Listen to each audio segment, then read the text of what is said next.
in my opinion. So check that one out if you're a keen fan of Tomb Kings. I've definitely been reading that one very intensely lately. Next one on the list is duckducker.com. That's a good forum, very good quality forum for all the different Games Workshop games, in particular 40k and fantasy.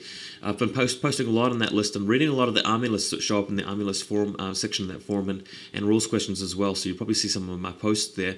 Here is the online underneath that, is like pretty much a clone of Ducker. It's got some different posters on it. There's a bit of a different content, but just altogether it's an inferior site in my opinion. It's got a bit of a different system going, but I just really go there for a little bit of extra advertising in terms of me advertising battle reports and so forth. And finally, I've got cityguard.co.nz, which is the NZ gaming club that I attend in Auckland City. If you live in Auckland and you want to arrange a game, I suggest checking that site out. And finally, I've actually included a link to a torrent in Pirate Bay. Many of you guys have been watching my commentaries on YouTube, my battle reports of Warhammer games without really understanding how the game works. Now, if you want to download the rulebook, go ahead. You know, I'm not going to stop you. I don't really have any kind of anti-piracy sentiments. On the other hand, I'm actually quite all for piracy. Download the rulebook. You can also download the specific rules for each different army that features in Warhammer, such as Tomb Kings, High Elves, Orcs and Goblins, and so on, at Pirate Bay or various other torrent sites. But check out the rulebooks first, because it's a really good read. The Warhammer game and the rulebook really gives you a compelling sense of fantasy battle, and the rulebook is very well written.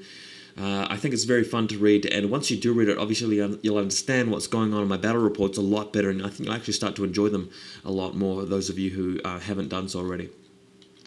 Next, I actually read a lot of webcomics. My 4 favorite ones, there are tons of webcomics, literally hundreds of webcomics around the net, and I do read just about a dozen of them, but my favorite ones, PvP Online, I pretty much have that as my homepage on my internet browser for years. Scott Kurtz is the guy that does that, and he's just been doing it for nearly 10 years now, and that comic is just so consistent. You go there every single day, there's a new comic, and it's a quality comic, and that's why he's such a good webcomic artist, and that's why I've got it as my homepage. It's just consistency and quality.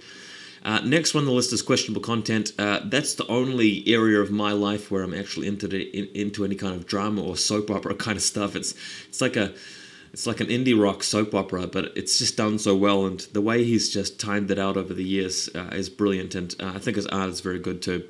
PennyArcade.com is an obvious one that every sort of internet user, gamer / comic enthusiast knows about.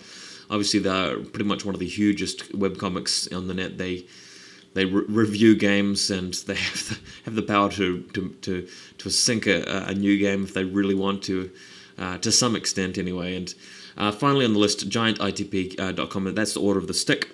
That's the guy that draws his characters as little stick figures, and they represent the kind of Dungeons and Dragons type party. And some of his comics are quite insightful into Dungeons and Dragons. Not that I actually play Dungeons and Dragons, but I've really enjoyed his comic. I've loved the story that he's come up with over the years. It's played out very well. He's quite a smart comic artist. And finally, here are some links to my own music. Some of you guys are already aware of my music website, solvia.co.nz, is where you can download all of the MP3s that I've done for all of my albums for the Disciples of Zoldon, which is my music project solo project. Not really a band. I play all of the instruments and record it myself, with the help of a couple of friends, but I'm the one that does the writing.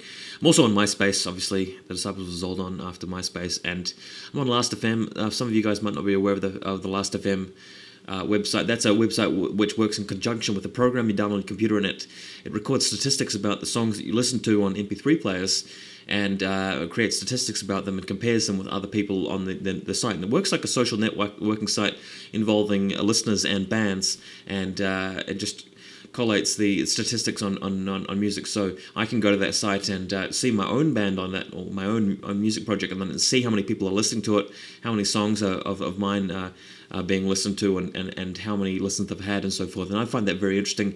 You guys can check it out if you like.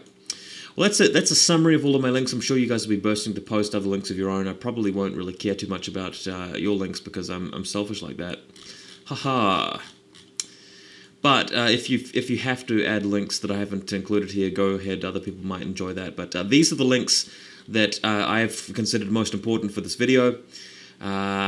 If yeah, if I've missed any out, that would just be because I haven't decided to include them. I just wanted to keep it a bit more concise. But yeah, happy surfing. Hope you enjoy that, and hopefully you guys will have found at least 1 or 2 links in this little lineup that you haven't been to before, and you can check them out. See you guys later.